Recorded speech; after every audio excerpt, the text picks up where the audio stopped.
Yep, it was a big one. The top 8 of the Rugby World Cup has now been confirmed in stone. Some groups definitely gone the way of, I think, the pundits. Others, some major surprises. The major talking points, of course, being Australia being knocked out in the group stage for the first time in their history and the tournament's history. Pool A, France, New Zealand. Pool B, Ireland, South Africa have gone through, of course, the Springboks second in the pool. Pool C, Wales and Fiji. Fiji just sneaking through. And then Pool D, England and Argentina. Not the strongest opening accounts. And here to join us to chat about all the weekend's results is our Expresso sports producer, Lorenzo Darries. Two halves, my friend. Yeah. Two halves. It's almost like we divided the rugby world into two, like the really good and then the so-sos. Okay. Yeah. And I'm just going to say it because it's been a very different run for all of the teams in this particular World Cup. Now that we've reached this point and we look at some of the big scores that are involved, now that we've whittled out who our top tier nations are, top 8, how are you feeling about the World Cup? Yeah. Before I jump into that, I need to say congratulations to Spurs, you know?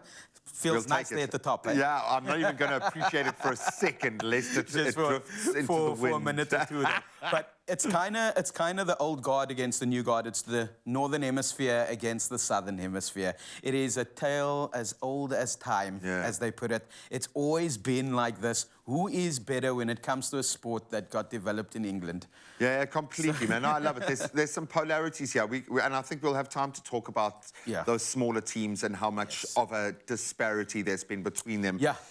When we look at our particular group, obviously Ireland coming out tops, dominant display against Scotland as we had expected. This is kind of what we expected, and we don't mind so much. Or how are you feeling about South Africa finishing second in this group? Yeah, firstly, you know, huge disappointment in World Rugby. You need to put it out there. World Rugby needs to change the system. We can't have the top 4 teams. 76-0, 80-0. Yeah, you can't have that, but you can't have the top 4 teams in the world play against each other in the quarterfinals. You know, and then 2 of the top teams in the world being knocked out in the quarterfinals. We want to see them in the semis. So World Rugby needs to work that out. We need to do the draw closer to the tournament. We expected this.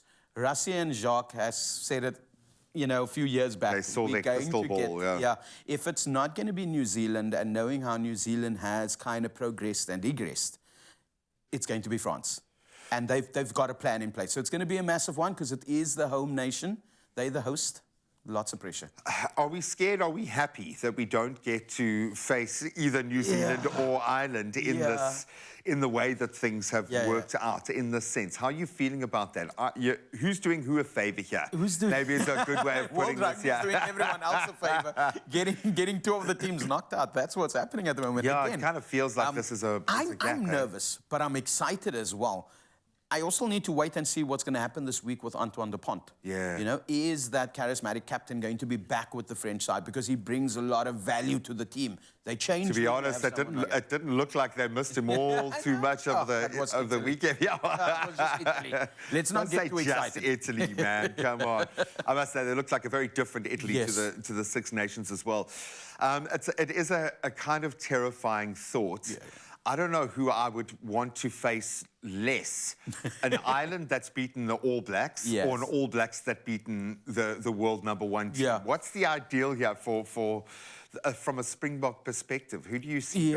Look, we need to look back at what happened in 2019 as well. It's a replay of the quarterfinal there, and the All Blacks came out on top. So the Irish would like to get revenge, but they've lost I think 3 or 4 key players. James Lowe as well. I just got word that he's out. So, you know, and it's their wings, guys that are playing week in, week out. And that's the problem, and that's what we spoke about last week as well, is that Ireland's been playing their #1 team for the last 4 games. They're going to feel it. And it's, I mean, I know there is depth in that team, and it's an opportunity for other players to step in. But as you say, players like Lowe are playmakers, try scorers. They're almost points in the bank, which we love. When we look at the flip side of that, the easy side of the draw, and I know there is no easy draw, the other side, the dark side. I suppose the big success story, Fiji, with so many question marks around the way that they play rugby. This was an opportunity to come good. The structures are there. They made a very big points. In fact, all of the smaller teams, Samoa as well, about getting the structures right, the lineouts right, the set play.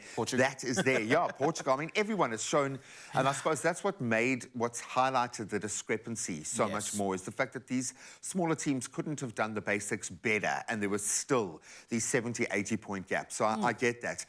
But Fiji, could they do it again? Could they, this miracle of them beating England, making it to the semis, doing something special? Is Fiji going to be that team? Could they be the team? Look, we saw it happen at Twickenham, and there's something that's not gelling right in the English team at the moment if you watch the game over the weekend. And we saw some discrepancies when it came to the match officials as well, leaning towards the bigger nations. And we need to start calling it out. We need World Rugby to do something. But Fiji, 1987, as well as 2007 quarterfinalists, I want to see them in the semi-finals. I'd love to see them in the semi-finals. They're knocking on the door at the moment when it comes to championship rugby.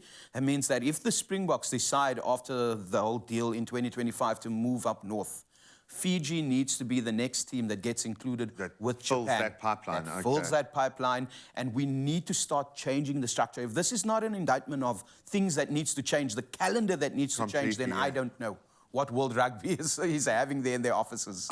You know, look, any of us, and maybe this is a good way to put it in perspective, if you played in like one of the amazing tens tournaments that we have in this country, and you're a weekend warrior, imagine doing that but against the All Blacks, because that's pretty much what we're asking Portugal and teams like that to do, is be a doctor every day, and then come play rugby against the All Blacks or South Africa. And that's been this World Cup. There have been some fairy tale stories, some amazing opportunities and moments for some smaller teams, but I think the big guns, it's time now to prove their worth, man. Do you want to flex? Ooh, buddy, I'll flex for Spurs just this morning, man, because I've earned that right after a lifelong misery. No, we love it. We love all the highs and all the lows. Let us know how you're feeling about the quarterfinals.